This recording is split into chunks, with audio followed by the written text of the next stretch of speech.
How to predict a draw result in a football match. Is it even possible to predict a draw in football? In this video, we're going to look at some pretty big clues that a football match might just end in a draw. This is going to be pretty interesting. Let's get into it.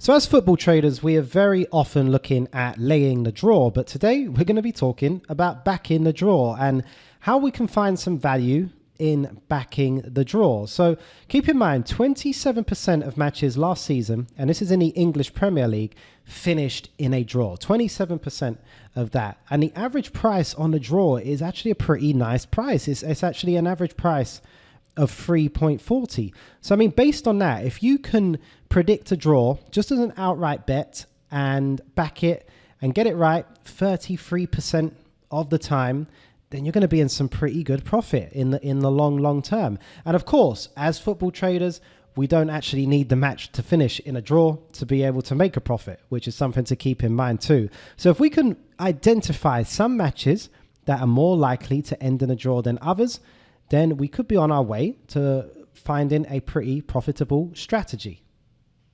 So if you're looking for a draw result, one of the first things you should probably look for is a match between two evenly matched teams. Now, this probably sounds pretty obvious, right? But a draw is much more likely when the two teams are pretty evenly matched. But I would definitely say, I mean, you're probably going to have to use your own judgment on this because, you know, my view on if I think two teams are evenly matched, maybe the other person across the table thinks the opposite and they think one of the teams is much stronger. So use your judgment on this. The better your judgment is, the better you're going to do, obviously. But of course, you can look at the league table. Now, don't look at the league table right at the start of the season.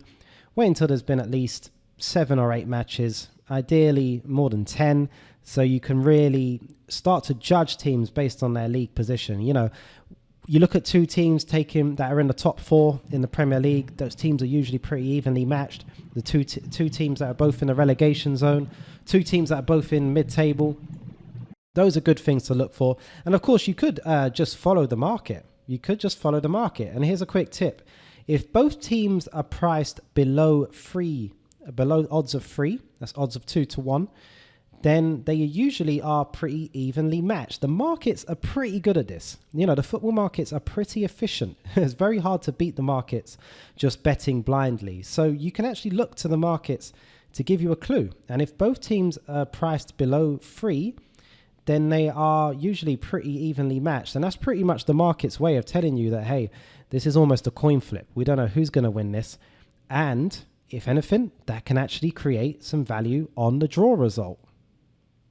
But of course, it's not just that. If we can also find a match between 2 even teams who are also low scoring teams, then we might be even closer to finding a match that is going to be a draw. Basically, the lower the goal expectancy, the higher the likelihood of a draw. To win a match, you need to score goals. So if there isn't expected to be many goals, you could be looking at a 0-0, you could be looking at a 1-1, or you know, maybe a 1-0 or a 0-1 either way. But that fits in with the low goal expectancy. So the lower the goal expectancy, the higher the likelihood of the draw. So you keep that in mind. And then if you wanted to search for a match which could be a draw, study the recent goal scoring form of both the teams. Look at how many goals they're both scoring and try and make a decision there. Sometimes it's quite obvious. Just looking at a team's recent form, you'll see that, hey, you know, they drew a blank in the last game. Maybe the game before that, they managed 1 goal. The game before that was another blank, and just look for similar patterns like that. And of course, at the same time, again, you could follow the market. The markets are very, very efficient, and the markets are based on statistics. So the markets would have taken the recent goal scoring form into account. And if it was low recently, then you're going to expect that the price from the markets on under 2.5 goals is pretty low. So here's a tip. If the price on under 2.5 goals is 1.65 or lower, then this is a match with a very low goal expectancy. Generally, you will find the price on under 2.5 goals to be an average of 1.90. The markets usually have it close to a 50% chance. But if it's priced 1.65 or lower, then that means it's a pretty low goal expectancy. And at the same time, that can potentially put some value on the draw result. Because like we said earlier on, the draw result is an average of 3.40. And you very rarely see a draw result below 3. Draw results are very rarely below 2-1. I think the lowest you might see it in maybe some French leagues or the Italian leagues is maybe 2.80, maybe 2.60. But it's still a pretty good odds on the draw, especially when you're taking all of this into account. But before we go any further, I just want to give you guys a quick heads up. Check the link in the description. I am giving away a free draw predictor checklist, absolutely free. It's a PDF. If you download it, there's a checklist that you can tick off before any football match which you suspect is going to be a draw. Use the checklist. If you score 4 out of 5 or 5 out of 5, then that match is probably showing value of being a draw, and it's probably a match which you either have a bet on the draw or you use a trading strategy which is going to take advantage of the fact that you're expecting the match to be a draw, to be pretty tight as well. So like I said, that is in the description. You can wait until the end of the video, or you could go grab it now. You just go down there, download it, and it's all yours.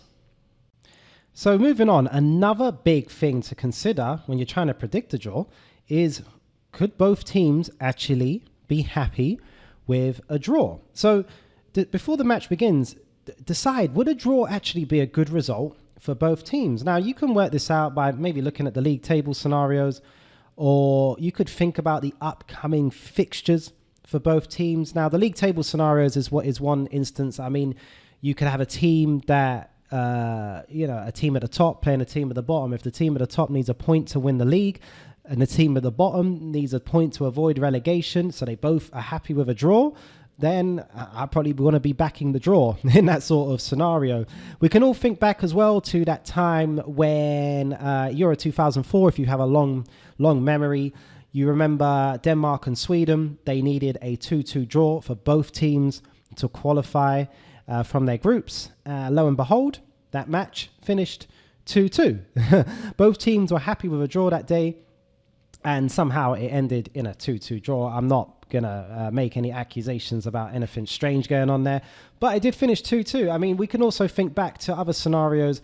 There was a time going back a few years back where Manchester United needed a point to win the league. They were away to Blackburn Rovers. I think Blackburn were fighting relegation. I can't really be too sure, but you could imagine Blackburn would be happy with a point against Manchester United, when they're fighting relegation, and Manchester United would be happy with a point because it's going to make them win the league. That match finished 1-1, and if you ever remember watching that match for the final 10 minutes, I think Manchester United just kicked the ball around in their own half and did not try and score a goal. So keep that in mind. And now what can often happen when both teams are happy with a draw is that the first half could play out with both teams attacking and trying to win the match. But in the second half, when it starts to become inevitable that the match is drawn, if it's still level, if it's 0-0, if it's 1-1, then inevitably you're going to find both teams start to attack less. So that's a big pointer for those who bet in play as well. So you don't have to back the draw at kickoff. You can back the draw late on when it's a scenario where both teams are happy with a draw, and it's actually it is a draw in like the 60th minute, the 70th minute. That can be a great time to back the draw. You don't necessarily have to back the draw at the start of the match. So keep that in mind. And also think about the upcoming fixtures for both teams. We saw a scenario this season where Liverpool had a second leg in the Champions League, which they were prioritizing. They went away to Everton. It is a derby. Everton probably going to be happy with a draw against Liverpool. They will probably be happy to avoid defeat there.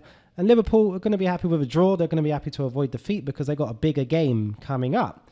And that match finished 0-0. So just keep all these things in mind. And obviously, if you can add it on to what we spoke about earlier with 2 evenly matched teams and 2 low scoring teams, then you could definitely be on your way to finding a match that is going to end in a draw. And on the flip side to that, you can also look for matches that neither team can actually afford to lose. And this can happen both ends of the table. It can happen in the World Cups, all those sorts of scenarios there.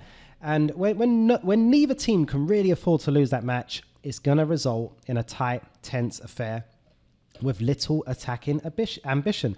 Less attacks means less goals. So like I said, look for this in the big matches. Cup finals, knockout tournaments, the business end of the football season. Those are going to be the tight matches, and they're going to be lacking in attacks. But of course, here's a little tip here. It can be the flip side of the matches we just spoke about. Now, what can happen when neither team can afford to lose is that the beginning of the match is very, very tight. So that could actually put more value on the halftime draw. Now, what can happen is that the beginning of the match is very tight because no team in such a big match wants to be out of it early on. They don't want to go for the attack and then find themselves hit on the break and then they're a goal or even 2 goals down. It's such a big match. No team really wants to do that. So the first half of these sorts of games can be very, very tight. But in the final 20 minutes, that's when, if it's level and in the final 20 minutes, that's when you start to see teams try and score. So on the flip side to this, these sorts of matches, you're probably better off backing the draw in the first half market rather than the draw overall. And of course, again, if you're betting in play, then you can see how the match pans out and react according to that. So if you can find a match that fits a lot of that criteria, then you are probably on your way to finding some value in favoring the draw, whether that's just having a straight bet on the draw, or favoring it in play, or trading the draw in some way. Now, I'm going to quickly cover some rookie mistakes, some common rookie mistakes that happen when it comes to predicting draws. Now, this can happen in one of 2 ways. So some would look at the recent draw history and then use that to predict a draw. So some would look at the home team and then look at their recent form and say, hey, they've drawn a few matches, and so has the away team. So this means that this match is probably likely to be a draw, even though those other matches actually have no impact on this current match. Because, if anything, the fact that those teams have drawn matches recently might mean that they're going to go for the win even more because they need a win.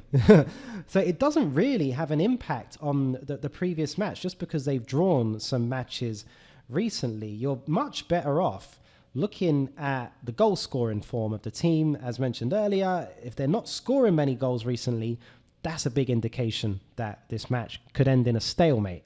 But on the flip side, I also see some believe that if a team hasn't drawn in a while, then this makes the draw more likely. And this is a gambler's fallacy. And it's similar to expecting to walk into a casino and expecting black to turn up on roulette if red has come up 5 times in a row. The previous outcomes have no impact on this current match. And that is something to keep in mind when you're trying to predict a draw. So anyway, thanks for watching. Remember, like I said, download the free checklist. There is a free checklist. It's exclusive to only people who have watched this video. Go download that. That is absolutely free. In the meantime as well, click this button here and become a subscriber. There's also some other videos for you to watch after this. Thanks for watching. I'll see you in the next video.